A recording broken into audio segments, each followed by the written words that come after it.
श्रीलंका के फौज के कमांडर ने जनरल हेडक्वार्टर्स में army chief general Asim Munir से मुलाकात की है। मुलाकात के दौरान पेशा वराना दिलचस्पी के उमूर के अलावा दो तरफा दिफाई ताल्लुकात को बढ़ाने के तरीक़ों पर तबादला ख्याल किया गया। श्रीलंकन आर्मी चीफ ने पाक फौज की पेशा वराना महारत और खित्ते में अमन इस्तेहकाम के लिए जारी ऑपरेशंस में कामयाबियों की तारीफ की। चीफ ऑफ आर्मी स्टाफ ने कहा कि श्रीलंका के पाकिस्तान और उसकी मुसल्लह अफवाज के साथ तारीखी ताल्लुकात हैं, जिसमें खास तौर पर दिफाई और तरबियती ताउन के शोबे शामिल हैं।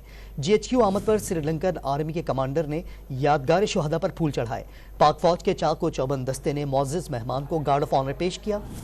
श्रीलंकन फौज के कमांडर कल होने वाली पाकिस्तान मिलिट्री अकेडमी काकुल में पासिंग आउट परेड भी देखेंगे।